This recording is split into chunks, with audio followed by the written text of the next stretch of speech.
Okay, so we're going to read 15, 16 of the Analects. Kayla, do you want to read the first part, and then I'll read the commentary? The master said, "Demand much of yourself, but ask little of others, and you will keep resentment at a distance." Oh, wait, did I say the wrong one? No, it's actually 15:16. Yeah, 15, 16 Oh, is I'm what sorry. at least I meant to say. I'm sorry if I didn't. No, I read the wrong one. I'm sorry. The master said, "I have never been able to do anything for a person who is not himself consistently asking, 'What should I do? What should I do?'" The translation follows Zhu Xi, but the Han commentators read it rather differently, along the lines of, "One might say, what can be done, but there is now nothing that I can do." Li Chong, for instance, comments that one must make plans to deal with problems before they have manifested themselves, and regulate situations before they have become disordered. Therefore, what use is it to wait until one is faced with difficulties, and only then say what can be done? 15:12 might be cited as support for this interpretation, but it requires reading the text in a somewhat awkward fashion. And Zhu Xi's interpretation is confirmed by an alternate transmission of the passage found in the Luxuriant Dew. The point is one that we have seen before. The master cannot teach someone who is not driven by a need to learn. And he cannot impart the way to someone who does not at some level already love it. This accounts for the frustration expressed above in 15:13. There is nothing the master can do with someone who loves female beauty more than virtue. Which is an interesting analogy because it's actually, in 15:13, it's put a little bit more like, and he says another place too, if only men, and you can expand it a little bit beyond female beauty, just like attraction to another person or to something that you desire or love, generally speaking. If only people treated virtue that way, is how he's putting it. But people don't do that. Very few, if anyone, treats virtue like that. But the fact that he would even put it that way means it is possible to desire virtue with that same kind of longing. And that's interesting to me. It doesn't have to be this high-minded, like I know it's a good thing to like, so I'm going to like say and want to like it because it's a good thing. But for it to go even deeper than that, and it's like an instinctual desire for you. Like you don't have to think your way to liking it. It is just something you love and you long for. So the real question would be, how do you actually get there? Because we would think getting there would be, trying to reason our way to loving something. But that's really one of the mysterious things about the human heart is you can't really tell yourself to love something. It's like a very spontaneous thing. Like I've always thought of it in terms of like, I haven't really, maybe this doesn't hit home for everybody, but like I don't think I really thought through and decided on my favorite color, for instance. My favorite color is my favorite color. Like I don't really have an explanation for it. Kind of a silly example, but that's one of the mysterious ways that the heart works is that kind of desire for something, someone, or whatever is just kind of like very spontaneous. But I think part of maturity is you learn to direct your own heart as if it were like a stream. In fact, that's kind of, does that remind anyone of a verse in Proverbs particularly? I don't remember exactly what it says, but it's something along the lines of how the heart of a king is guided like a river. Something along those lines. I think that's something we learn to do as we mature is learn to be guided or to guide our own hearts. And the reason the river analogy here is really interesting is because if you wanted to change the course of a river, would you channel something and then give it a hard 90-degree turn so that it goes somewhere else? What would happen if you did that? The river would flow, and then the force of the water would basically, for the most part, ignore your redirection of it because it's such a sharp turn. You kind of see how the picture there? If it's not a gradual enough turn, then the water just continues with its own momentum in its own direction. But training the heart is a long and very careful process where it's very incremental too. So instead of the harsh turn to the right or left, you gradually change its course. It takes, again, that takes more time and effort and space, but that's part of how the heart works in its turning. And I think each incremental movement towards a new direction is part of how repentance works in life too. We don't treat repentance, we have described it as a 180-degree turn into a new direction, but I think we've also come to know it does not mean it is something done in a single moment, right? Mm-hmm. It's something that repentance is not merely a decision, it is a pattern of decision making, a way we learn to think through and out of old patterns. Anyways, that goes back into what I was saying with learning to love something. It's not just like a gradual forcing yourself to. It's because in a way, that spontaneous nature of the heart is like the water to me, okay? So it likes to move in the direction it was already moving. You can't just like remote control it, like go, you know what I'm saying. So it has a bit of its own mind almost. That's kind of a funny way to think about it. It's like your heart, it pursues things, prefers things outside of your control in a lot of ways. But you still learn to manage it. You still learn to direct its course as you mature as a person. That actually is what defines maturity in you, is your ability to direct the course of your heart. And we're all learning to do that. But think of that in terms of what Confucius describes here as virtue. It is very natural and easy, and in many ways inevitable, for a man, for instance, to admire and love the beauty of someone. But it takes the effort of that same man to guide his heart, know how that even works, so that he's able to have that same desire and longing for much higher things, like virtue and goodness.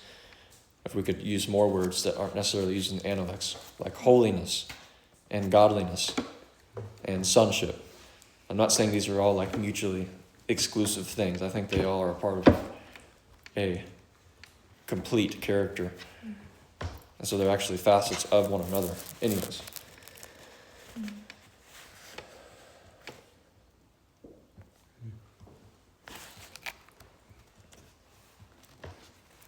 But much of what this Analect was talking about was something we've touched on before, which is the student's heart of wanting input, I guess.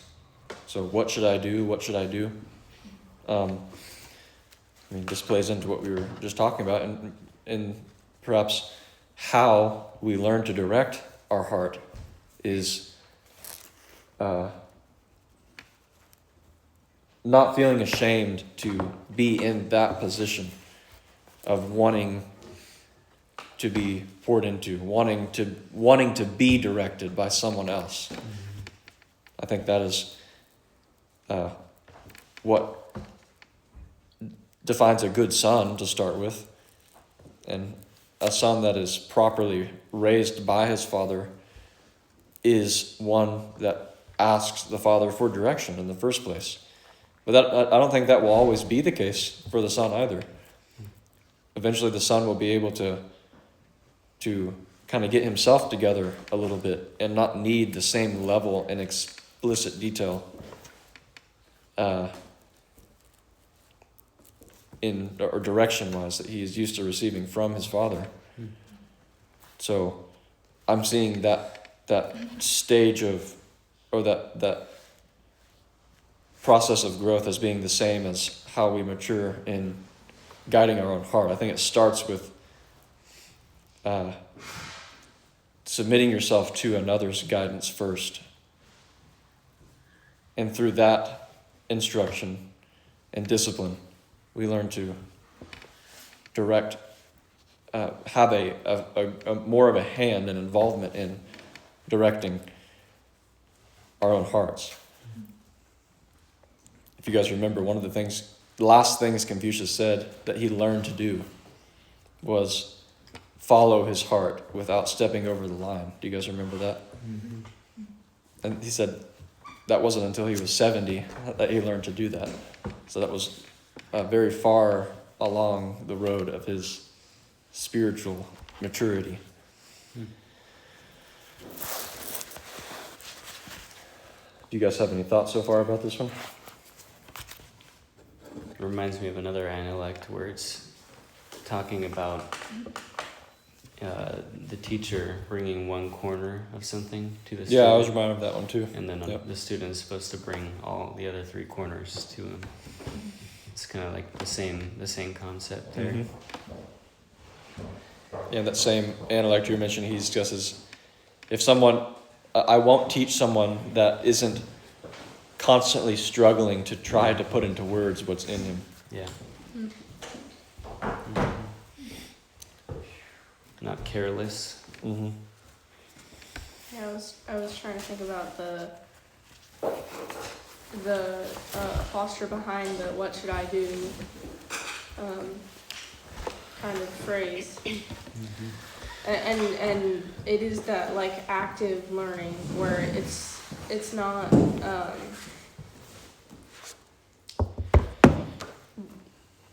I was just thinking about how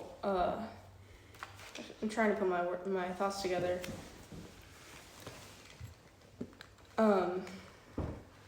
It's that I think they use that phrase. And when I first heard that phrase, I was like, why is that so valuable to say that to yourself? But I think it's because it cares about what,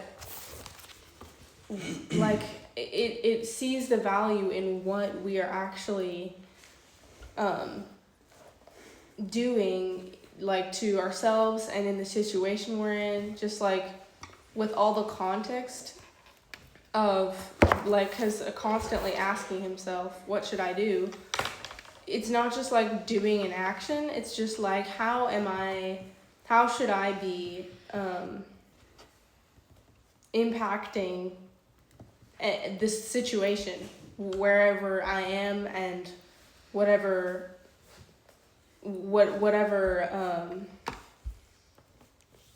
sorry, I'm really struggling to figure out how to say this.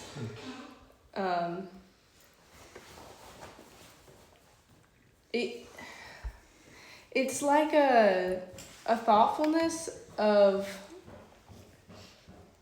not just action. I don't know how else to say it. Mm-hmm. It reminds me a lot of kind of what we talked about last week too, where there's two different ways of thinking, you know, where one of them was very breezy, where they just went over life. They didn't really care to know more about, they're just comfortable where they are. And I think that kind of active and consideration of life is more toward the second way of thinking.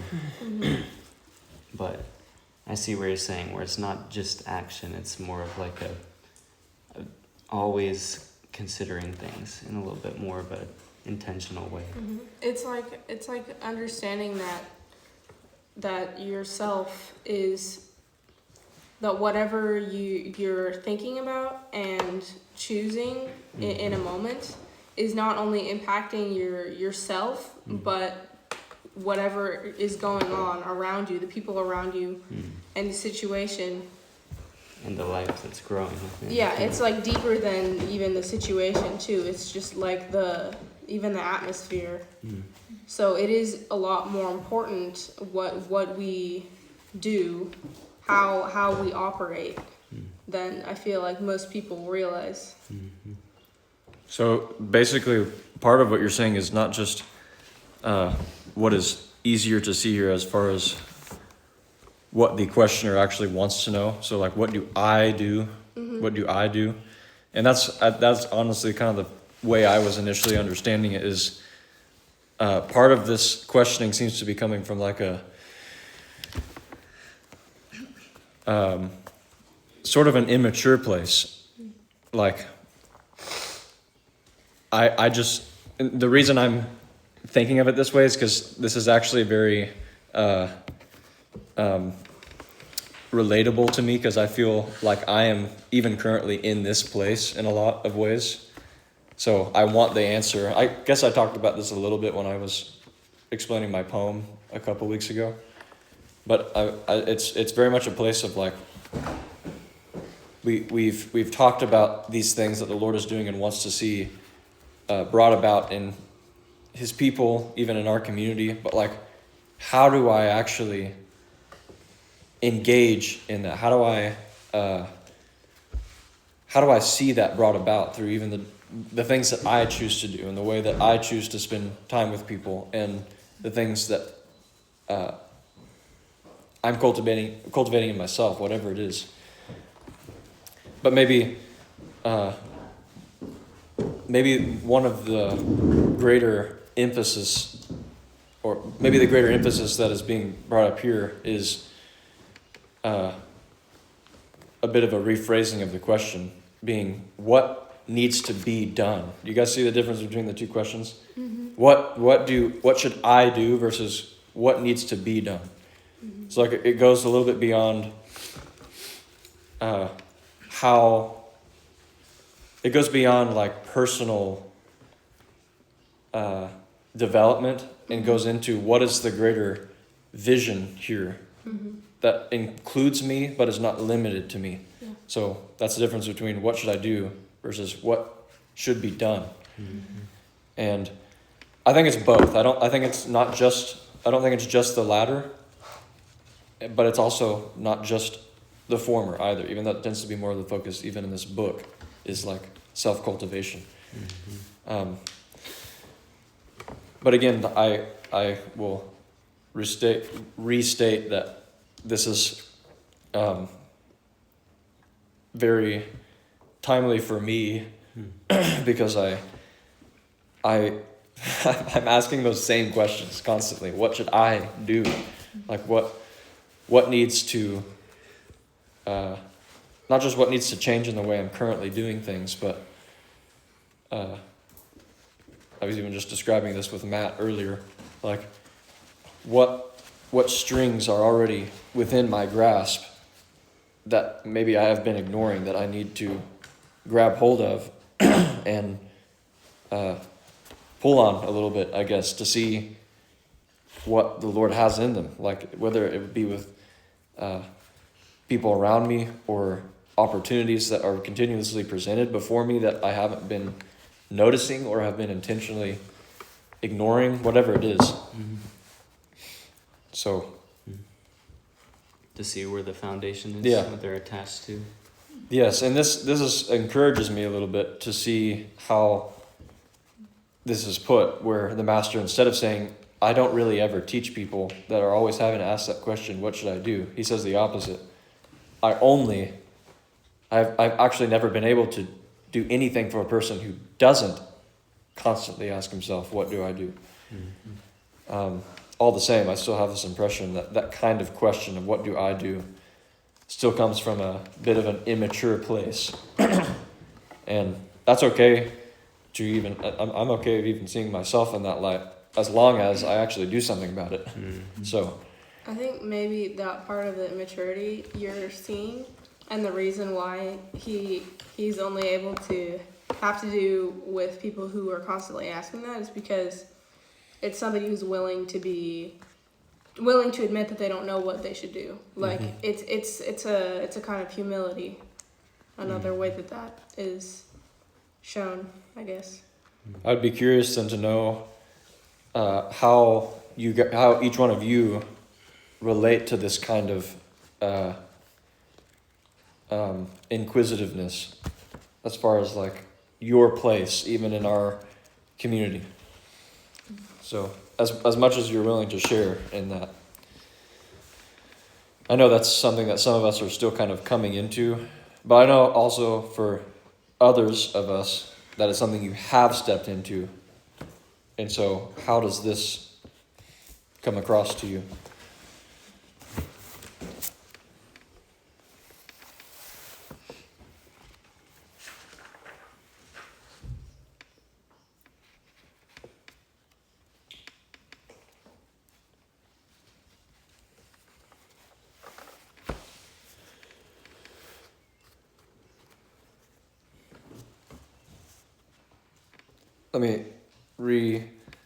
Let me enhance something a little bit here. Maybe it'll help you. Another thing that stood out to me about this is it is not just a what should I do coming from a desire or want sort of place. It's actually like an urgency, like a need. So what should I do is not just I want to be able to be better at this because that would be good. It's like, what should I do? Because it's a pretty dire situation here. And without direction, I'm going to be misled. I'm going to miss something. So it's a need. It's a, don't forget the urgency in this. So to extend that, if you are asking yourself this question, then you consider yourself to be, as a result, in a place that you don't need to change in. Like you're good as you are. So there's no need for growth in you. The way you are now is just fine. Now, I'm not here to tell you that's not true, because I actually don't, I don't have enough insight, per se, to tell you one way or the other. But you have the information you need to make that distinction, and also consider whether or not that's a question to ask yourself. What should I do? This reminds me of conversations I've had with Matt and with Benji yesterday about change and perfection. What I talked about with Matt was kind of the constant renewal of yourself and seeking out change and kind of a not just a bettering yourself way, but kind of keeping your life not in a place of stagnant water, like be similar to flowing water. And then with Benji yesterday, I was talking directly about like changing myself, but like really thinking about change, because it's easy to think about it in a way of like, I think everyone seeks to be better and to change to become a better self. But do we really think about what is better? Like what is our definition of being better?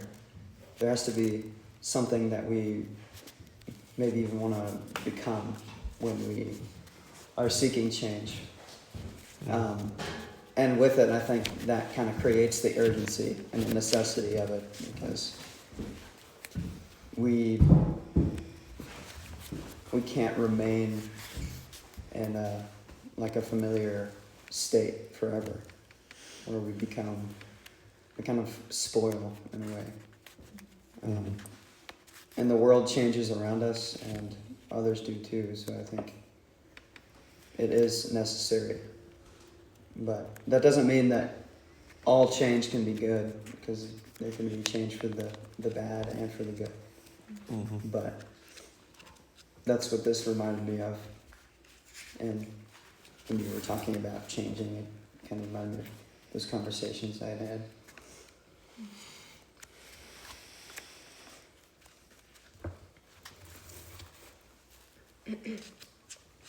Well, I can't say that I am constantly asking myself, what should I do? I do often feel an unsettlement of that I am not doing what I should be, or that and the doing is a more inward thing, like thinking, the way that I'm thinking and the way that I'm living. But I'm still learning how to not let that get caught up in the thoughts that condemn me, that I'm not doing the right thing, and instead let myself ask that question in order to seek out what to do, if that makes sense.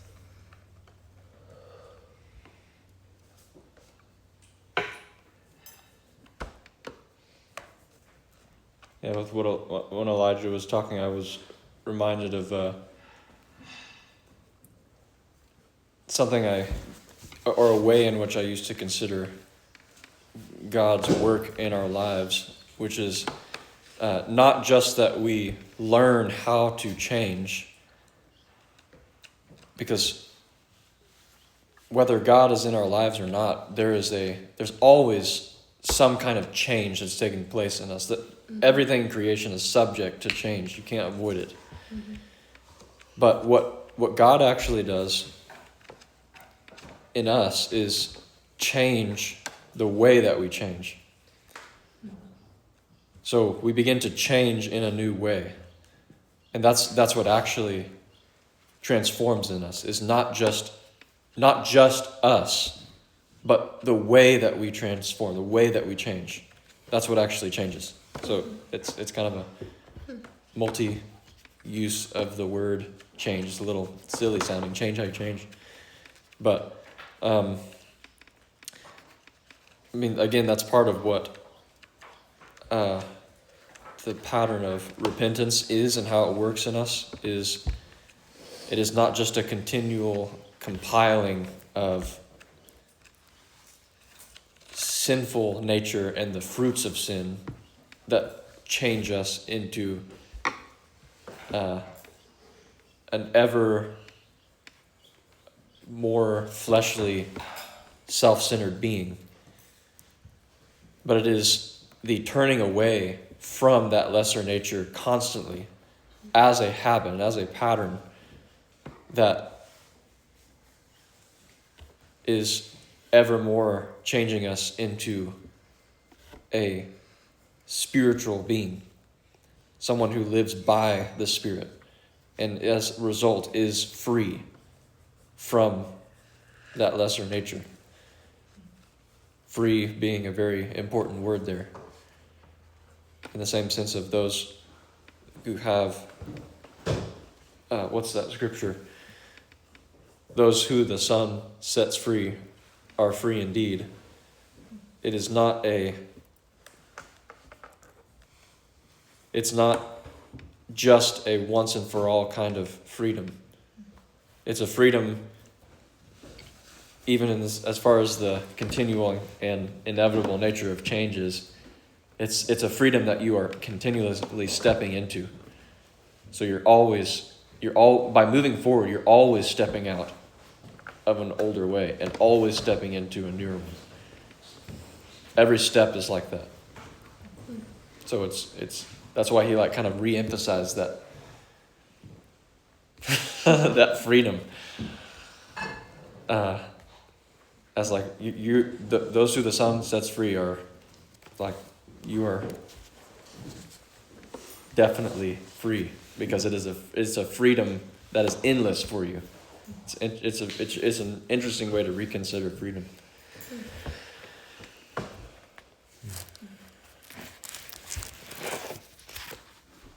But I haven't heard from all but just a couple of you about this question of what should I do, and whether that's something that even is in you, something that you even hear yourself saying. Reminds me of a question that I used to ask both Emmanuel and Dad at times, especially because some of the early days in going to Tuesday meetings, I would listen to everything that was being taught and said and stressed. And I mean, a lot of it I really didn't understand, but like I knew, because I trusted Dad and I trusted Emmanuel and I trusted God, that it was true and what it was right in what was being said. But I didn't know what it meant in context of what it really meant for my life and for our lives, and how to really put it into practice. And that was something that I definitely, and still do in a lot of aspects. Like, how do I do this? Like, what does this mean in context of daily life, and when I wake up and when I do my daily things? Like, what do I do? Pretty much exactly that. For me, that's very, like, how this applies to my life in the very literal sense.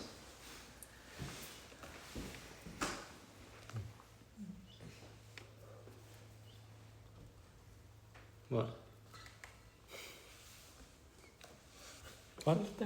I just saw Hattie making a face Oh. at me. So,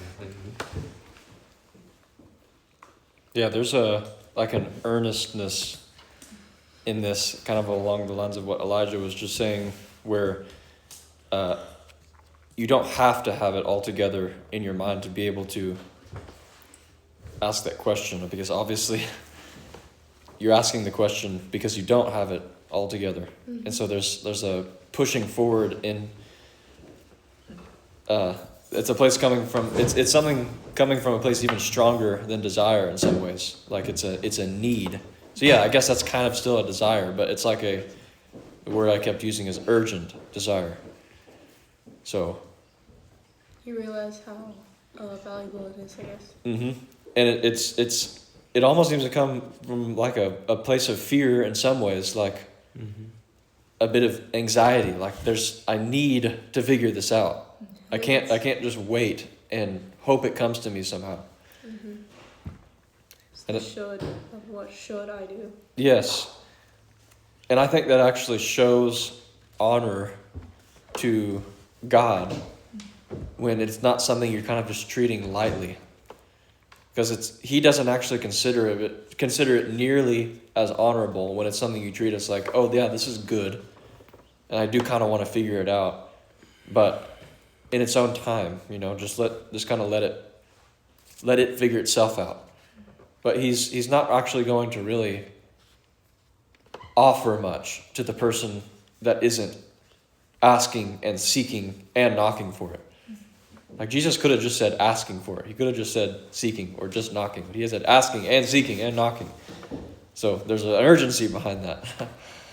There's like someone who's the way my dad always used to describe it is he would basically just kind of turn that ask, seek, and knock into a bit of a story where he's like, Blind action story. yeah, somebody would just like come in to someone's door late at night and like knock, knock, knock, knock.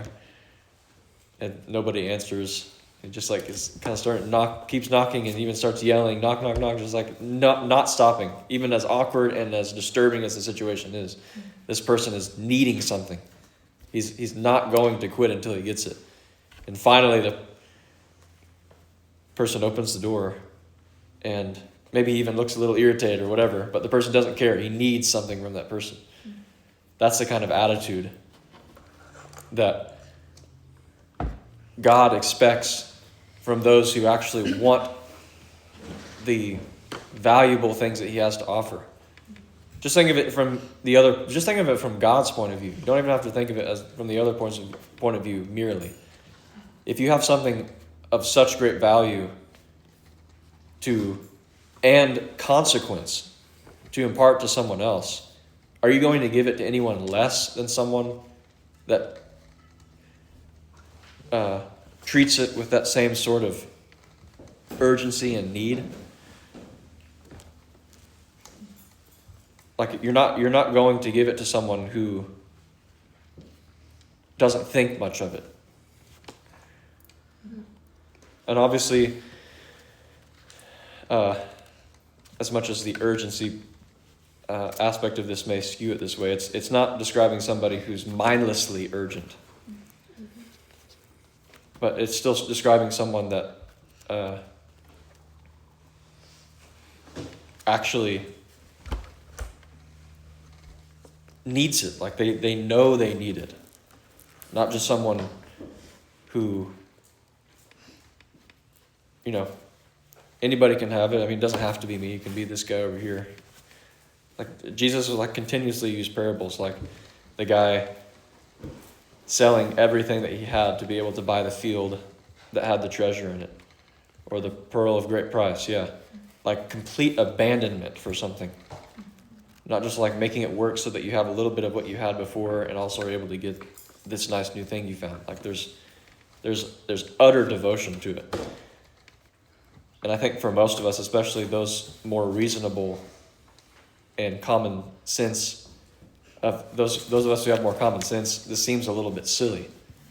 Like why would you approach something with that sort of abandonment? Well, I don't know if I can fully explain that to you until you're actually able to experience what it is that God offers. And that's something else I want to put out there is, why are you even here at this table if there's not anything in you that's asking this question? I know none of you are going to answer that, especially those of you who this really is directed at. And I'm not even thinking of particular people, but who this is directed at, or those of you who know this is really something important to ask. What? I can definitely relate to this Mm-hmm.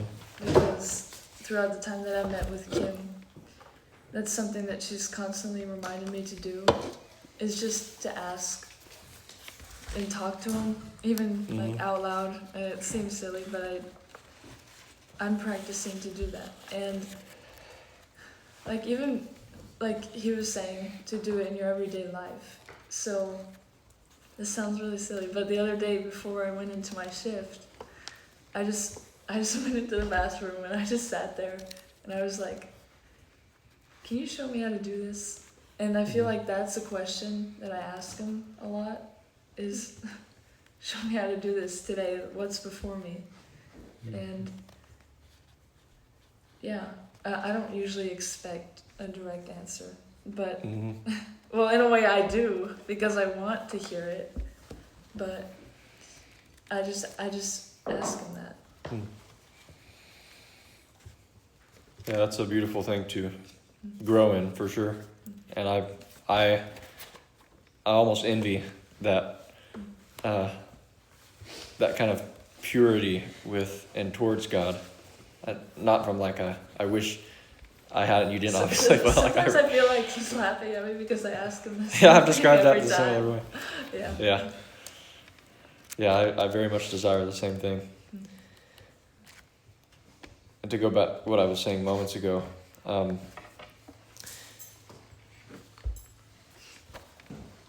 those of you who, I guess those of you who even do consider yourselves to be in a place that doesn't need to change are probably not even really thinking that. You just kind of like going with how things are. But hopefully, touching on this a little bit at least brings you to a place of beginning to consider, am I okay where I'm at? And just, I don't need to move forward into anything. Or do I, perhaps, need to move forward into something? Well, I feel like all of us who have been here and have been part of the past culture center stuff, I feel like we all are aware when we're asked that question that yes, we do need to move in a certain direction. We do need to keep maturing. Mm-hmm. But I do see what you're saying, and I see it in myself too that as Elijah described it as kind of like stagnant water of like just and it does go back to like what you mentioned, Benji, about what we talked about last time with that other kind of people that don't have that drive, that motivation. That I see a part of it in myself that just isn't thoughtful, that just goes about each day in whatever way feels easiest or feels best, without really seeking the active seeking, what should I do, or active thinking about how can I keep maturing as a son, or whatever context this applies to us. Yes, even in that, the warning is that the past is the past as far as what you have said you want, what you have said you committed to. Like even if it was a week ago, even if it was yesterday, it actually doesn't even matter. It's how you assess yourself now, right now, not even in past culture center times. And I agree with the fact that we have all in some ways communicated that we do want to see change in ourselves. But is that still the case for you? That's what I'm really asking. Because if not, it's really nice to have you here, of course, because I know each one of us appreciate each one of our company, but you don't actually need to be here. If that isn't, I mean, it's meant to be kind of a hard, direct, forthright question, because it determines whether or not you even should be here. I know it's always kind of, I mean, I know myself and Justin and even my dad and certainly Amanda used to always approach this from kind of like a place that kind of makes you sit up right in your seat a little bit and think things are getting serious kind of question. And sure, that's part of that is good and it should be that way, but I'm not even trying to like frighten you or force you into like some sober attitude, as much as I'm trying to get us to like think more seriously about what we're doing. And like the question I want to ask that I feel like we've asked way too many times for it to even be meaningful anymore is, why are we here? Why do we get together? And even my own mind kind of just like wants to shut down a little bit from the question, because we ask ourselves that so much. And then we're able to like address certain things that we think are meaningful, and then we pray a little bit, and then we feel a little bit encouraged, but then a few weeks later we ask the same question. And that's okay. It's okay to repeat stuff. We do that a lot. Maybe it's not just a way to remind ourselves, but maybe that's also something that God wants us to come to him about, like personally, about like not even just these times, but in anything we've committed to or we're going to be involved in. Maybe that's something he wants us to evaluate, is like, God, why am I doing this? Like, why is there a reason, a purpose for me here? And for us to just like be thoughtful about that, and even in general. And the beautiful thing is, you don't have to be like, if I was to put Esther on the spot right now and say, why are you here, Esther?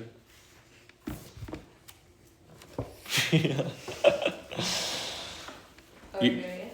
Huh? You're actually asking me? Yeah, like hypothetical scenario. Hypothetical or not? What would you say? basically, if Esther finds herself not really being able to give the kind of sincere answer that she wants to that, then I would hope at least Esther begins to think, like, I don't even really know what to say. And maybe she wouldn't say these words, but I don't really know what to say. But there's something here that I want. And I want to know what to do in order to get it. I don't just come here because I feel obligated to. I don't just come here because there are people here that I enjoy being with. But if there's any sort of obligation that I feel, it's that my heart or my spirit needs something that it can only get here. And that God has appointed this time and these people during this time to be able to offer to me. That's why I'm here. Then that's a perfectly fine answer. Again, even if Esther didn't say those words, but that's what her spirit is, how her spirit is postured, what her heart is saying. And that goes for any one of you, obviously. Then that's good. Even if you feel a little put on the spot and then just kind of clam up and don't know what to say, if that's still the place that your heart's in, then it's okay that you clammed up. I don't care that you got a little embarrassed and didn't know what to say. That doesn't matter. If you still have the need in you, then that's a good place to be. Because it's not a place that you're content in. You're not content when you're asking how to get to a different place, obviously. But you can see if that is what's actually in your heart. If that's actually what is being said inside of you.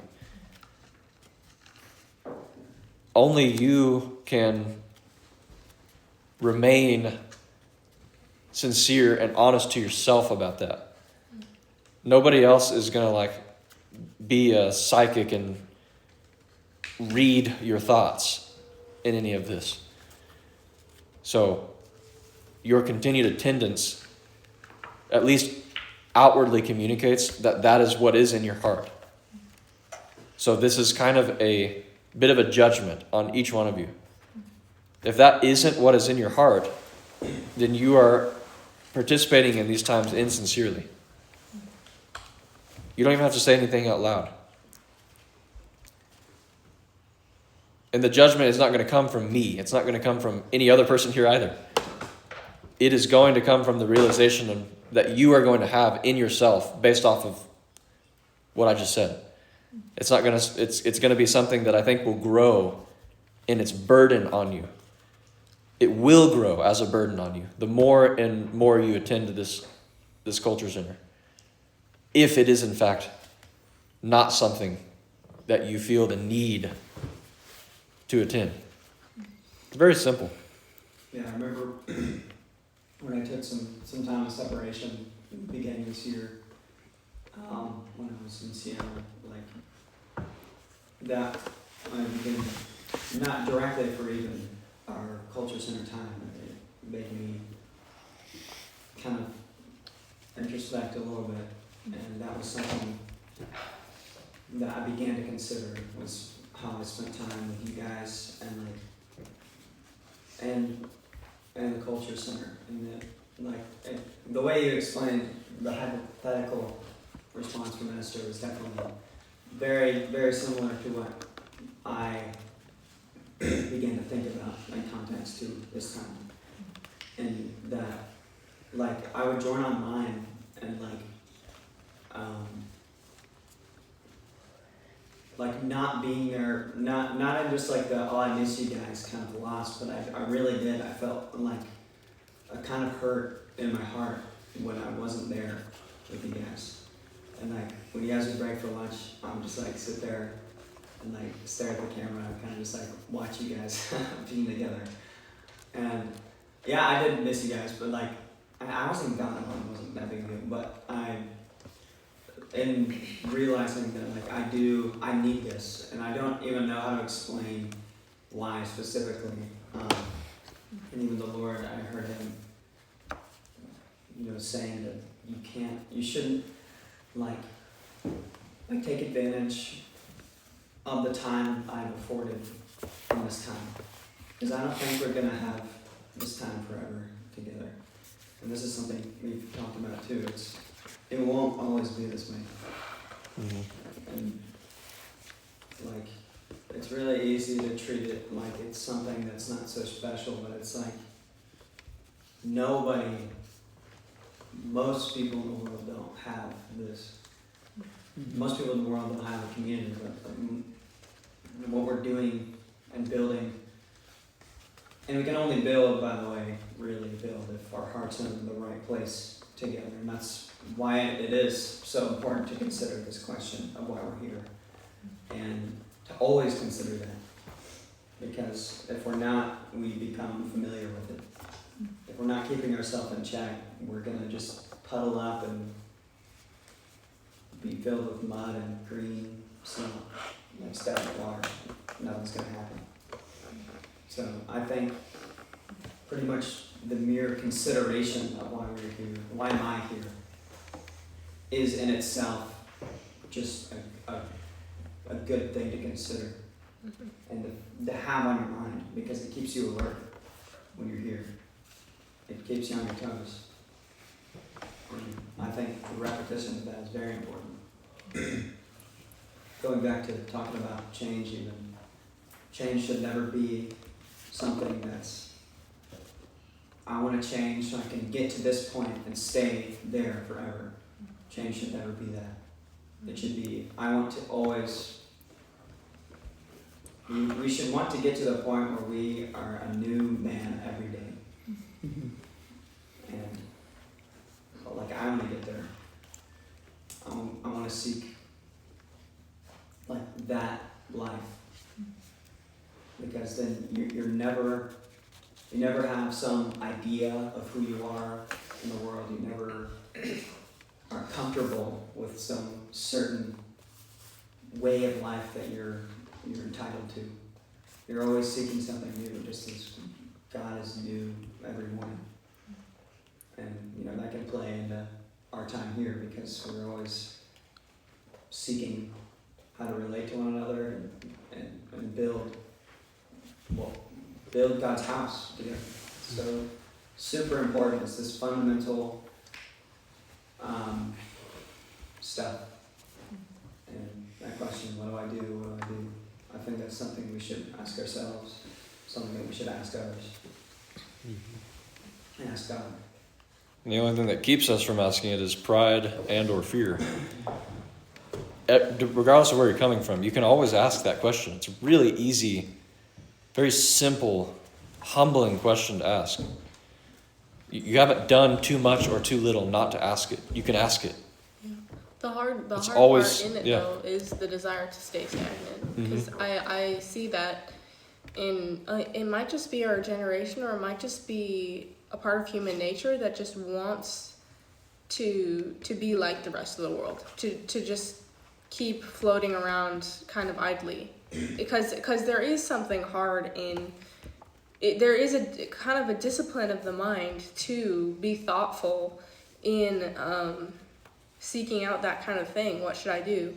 I even was thinking about that when we were with our most recent assignment for our most recent prompt or whatever for our poem. I was thinking about why it felt difficult to me, and I think it's just because I've been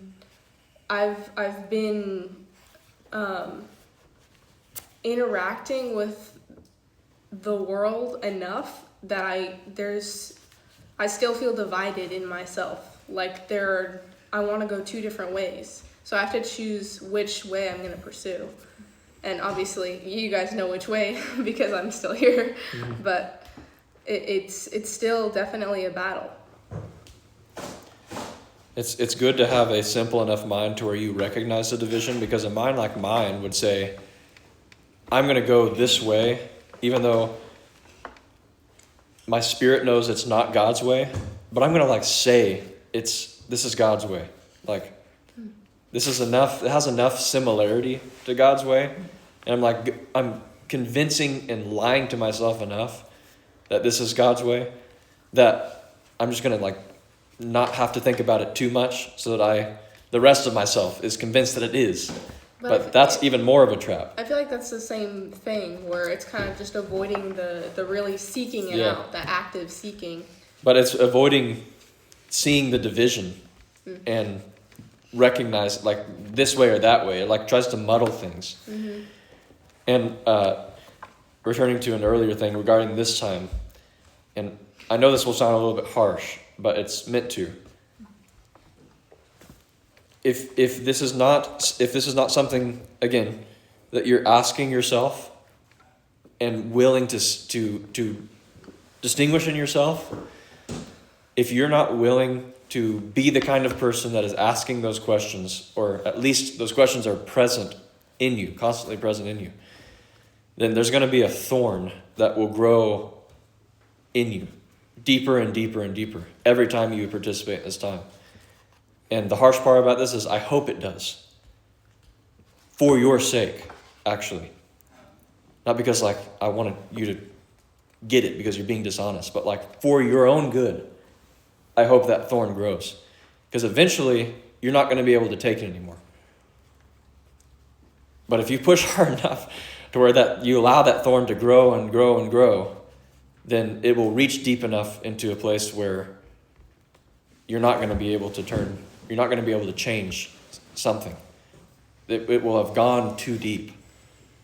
So there is, once again, there's a reason we're urgent about asking certain questions. It's not because we have all the time in the world. It's not because there's no conditions. God is conditional. There are some things, obviously, as far as the opportunity he gives us to leave a life of sin that is, in some senses, very unconditional. It's available to all. But once you have stepped into a new life, the way you come to know the way his house works and the order in the house is that there are conditions. There are actually limits. There does, in fact, happen to be a standard. Mm-hmm. And you begin to really feel it more and more and more. And that's what's going to happen. And so, expect it to happen. Anticipate it.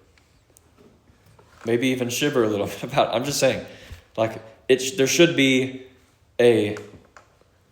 more of a concern about what we're doing and why we're doing it. Elijah was a good example of someone that basically proved what I was saying was not just me making stuff up. He actually felt what I was talking about. When he was gone for long enough, he was like, this isn't going to work. I can't do this for my own spirit's sake. And so he changed his entire schedule to make this work again. So I doubt he's the only example of this. But it's real, and even if you don't think so right now, you will feel it later. Again, I'm making all this sound kind of gloomy, but I think for most of us, this is something we want to forge ahead in, and these are questions that we're asking ourselves. So it doesn't mean we won't face any difficulties. We're actually going to face a different kind of difficulty, but it's one that will cause growth and not stagnancy and internal heaviness and damage that comes from participating in something we don't even want. Okay, well, we moved a little bit past 2 here. Does anyone else have anything?